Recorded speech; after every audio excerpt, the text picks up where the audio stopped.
아, 아. 네, 반갑습니다. 저는 한국항공대 경영학부 양현석 교수라고 합니다. 반갑습니다. 국가학용 표준의 경제적 가치 평가, 포장 분야 표준 편익 분석을 중심으로라는 주제로 발표를 하게 됐습니다. 방금 식사했는데 집중해서 들으면 머리 아프고 속 아프고 되게 졸린 주제를 점심시간 직후에 놓은 의도에 대해서 제가 이해를 못하고 있는데 여튼 제가 방금 점심 식사하셨으니까 그냥 간단하게 핵심적인 부분들 중심으로만 설명드리도록 하겠습니다. 크게 연구 배경 및 문제점, 연구 필요성에 대해서 논의를 할 때요.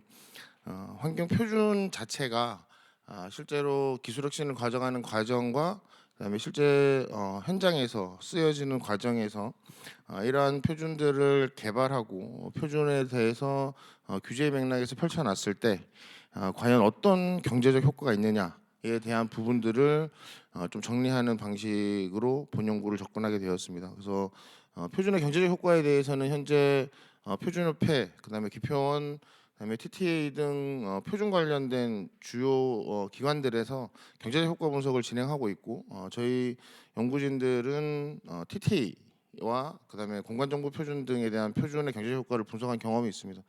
그러한 기반을 토대로 환경 분야 표준에 대한 경제적 효과 분석을 진행을 했습니다. 그래서 본 과업에서 핵심적으로 하고 있는 부분은 환경산업기술원 소관 국가 표준에 대한 편익 분석을 진행하는 것을 목표로 하고 오늘은 저희가 총 10개의 환경 분야 표준을 연구를 했고 현재 포장 환경과 관련된 그다음에 포장재 시험 측정과 관련된 표준의 경제적 효과 분석 결과를 좀 정리해서 설명드리도록 하겠습니다. 이 내용들이 조금 이 건별로 각각 어떻게 표준의 경제 효과가 만들어졌다. 그래서 해당 표준의 경제 효과는 분명히 존재한다라는 부분과 이를 토대로 해서 전체 발생하고 있는 편익이 얼마냐라는 맥락으로 이어지게 됩니다. 그래서 본 연구를 진행하는 과정에서 환경의 경제적 가치 평가를 위한 6대 핵심 원칙을 기준으로 저희가 세팅을 시켜서 다양한 논의들을 포괄하기 위한 노력을 기울였고요. 그다음에 환경의 경제성 분석과 환경 영향 평가에서 사용되고 있는 다양한 기법들을 기본적으로 범위와 지리적 한계, 그다음에 동인 핵심 결과물, 그다음에 관련 표준들을 일부 반영해서 작성하는 방식으로 연구를 수행을 했습니다.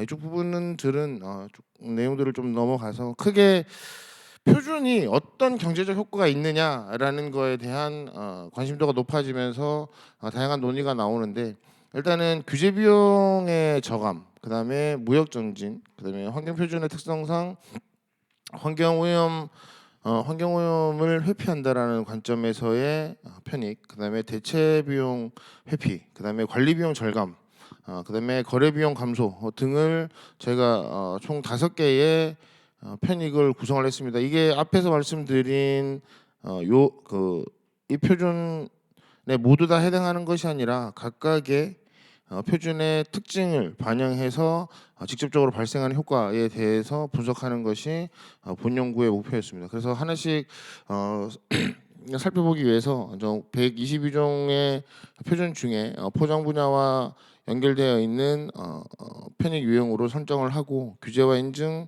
그다음에 대용량 데이터에 대한 계량 가능성. 결국 아시는 것처럼 표준이 됐건 다른 분야가 됐건 저희가 경제적 효과 분석 연구를 지금 10년째 계속 수행을 하고 있습니다. 그래서 다양한 분야, 친환경 선박, 자율운행 선박, 그다음에 로봇 이런 것까지 제가 경제적 효과 분석을 하고 있는데 가장 어려운 건 저 데이터의 계량 가능성에 대한 부분이 항상 쟁점 사항이고 본 연구 또한 실제로 따져봤을 때 우리가 쓸 수 있는 데이터가 얼마나 있느냐, 경제적 효과를 뽑아내는 과정에서 필요로 하는 데이터들이 얼마나 존재하느냐에 항상 발목이 잡혀 있는 상태긴 합니다. 그리고 관련해서 경제적 파급 효과가 얼마나 큰지 등을 저희가 분석 기반으로 해서 설정을 하게 됐고요. 그래서 총 6개 표준을 기준으로 분석을 시작을 했습니다. 그래서 전체적으로 대체 비용 회피와 관리 비용 저감, 그다음에 거래 비용 저감, 그다음에 환경 오염 회피 등에 관련된 부분들로 편익 구조를 편익 항목들을 설정을 했고 각각의 편익 항목에 따라 발생하게 되는 편익 구성을 진행시켰습니다. 일단 하나씩 설명을 드리면 지금 그 ISO 18602 같은 경우에는 기본적으로 이 과대 포장이 되어 있는 형태에서의 원자재랑 물류 비용이 증가하는 부분들, 그다음에 과소 포장이 되는 경우에 제품의 파손 때문에 발생하는 비용들, 이 부분들을 최적 포장으로 전환시키는 과정에서 이 표준이 반영이 되고 이러한 표준이 반영되었을 때 특정 한 개 음료 업체를 저희가 타겟팅을 한 다음에 해당 타겟팅에서 발생한 타겟팅한 음료 회사에서 실제로 생산하고 있는 제품들 기준으로 따져봤을 때 원자재 구매 비용 절감은 한 1억 6천, 그다음에 물류 효율화에 관련해서는 적재 효율이 개선됨에 따라서 25%가 개선되는 것으로 가정을 하고 그다음에 12억 5천만 원, 그다음에 제품 손실 방지액 기준으로 해서 1,250만 원을 산출을 했습니다. 지금 분석 결과에 대한 기본적인 틀은 한 개의 회사가 실제로 이러한 내용들을 도입했을 때 발생할 수 있는 편익임을 말씀드리고 뒤에 가서는 우리나라 전체 관련된 기업들이 얼마나 존재하고 거기서 어떻게 적용돼 가고 있는지까지 설명드리도록 하겠습니다. 두 번째 같은 경우에는 재사용에 관련된 부분입니다. 포장지가 실제로 배송을 한 다음에 회수를 하고 다시 거기에 제품을 담아서 내보내는 방식으로 재사용 포장재에 대한 부분들을 따져봤을 때 저희가 건별로 하나씩 분석을 해봤을 때 총 31회 정도가 넘어가야 그 해당 포장 용기에 대한 손익분기점을 넘어설 수가 있다라는 부분으로 좀 파악이 됐고요.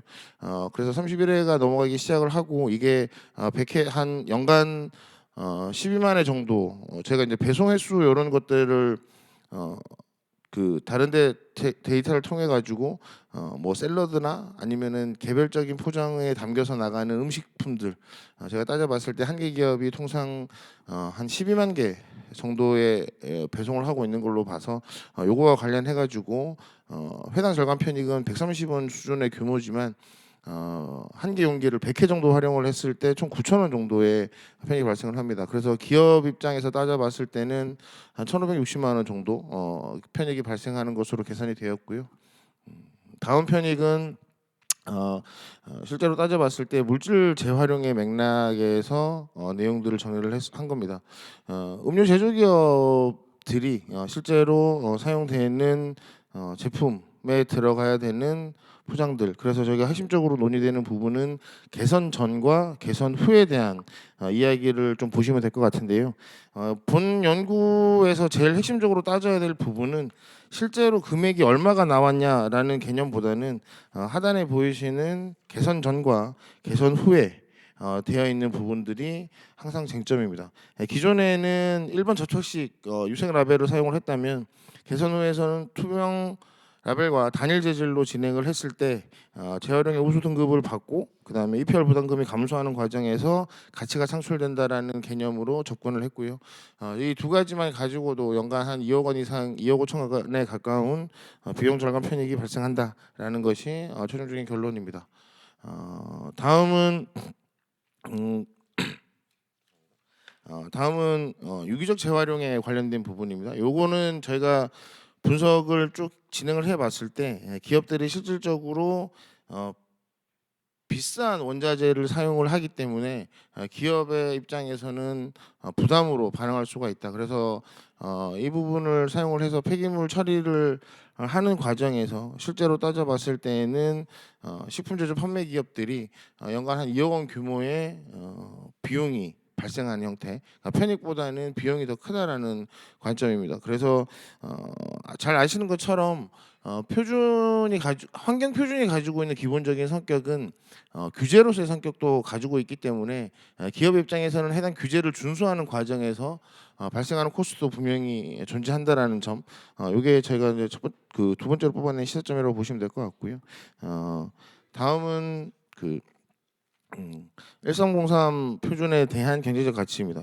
요걸로 관련했을 때 포장을 감량화시키는 과정, 포장을 감량화시키는 과정에서 일반적으로 화장품 세트들을 만들어냈을 때 포장 비율이 규칙기준으로 20%, 25% 이하로 설정을 하게 되면 일반적으로 이걸 어겼을 때 발생하는 과태료들에 대한 부분과 포장재를 사용하는 과정에서 줄였을 때의 원자재 절감 비용까지 해서 연간 한 1,350만 원 정도의 편익이 발생을 하는데 이 부분도 잠깐 쟁점이 되었던 상황은 실제 기업들이 포장을 줄여가는 과정이 환경 표준이라는 규제 사항들을 준수하는 과정에서 이 표준이 지켜진 것이냐, 혹은 기업들이 자체적으로 포장에 대한 최적화에 대한 고민들 속에서 다양한 노력을 통해서 이걸 줄인 것이냐에 대한 명확한 인과관계는 사실 본 연구 과정에서 드러낼 수는 없었고,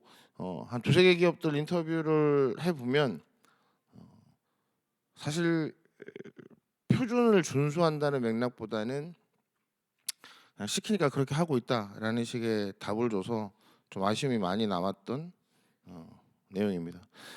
다음은 고품질 PET 관련해서 이 고품질 PET를 사용하는 과정에서 발생하는 편익을 도출했습니다. 그래서 신재랑 고품질, 저품질에 대한 기본적인 단가들에 대해서 조사를 진행을 하고 이러한 부분들이 실제로 그 고품질 PET에 대해서 완전한 표준이 만들어진 상태에서 사용을 하게 되면 원가 절감이나 부가가치 증대 등에 대한 부분과 직접적인 환경에 긍정적인 영향을 미치는 환경 편익까지 발생하는 것으로 정리가 되었습니다. 그래서 지금 보시는 수치처럼 통상 한 40억 원 규모의 기업당 40억 원 규모의 가치가 발생한다라고 보고 있고요.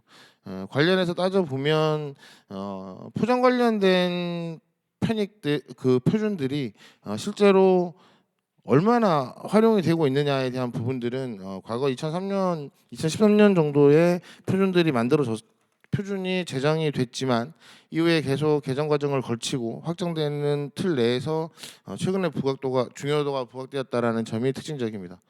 다시 정리해서 좀 말씀을 드리면 앞에 6개 표준에 대해서 각각 발생하는 연간에 대한 편익들을 뽑아내고 해당 편익들을 어떻게 반영할 거냐.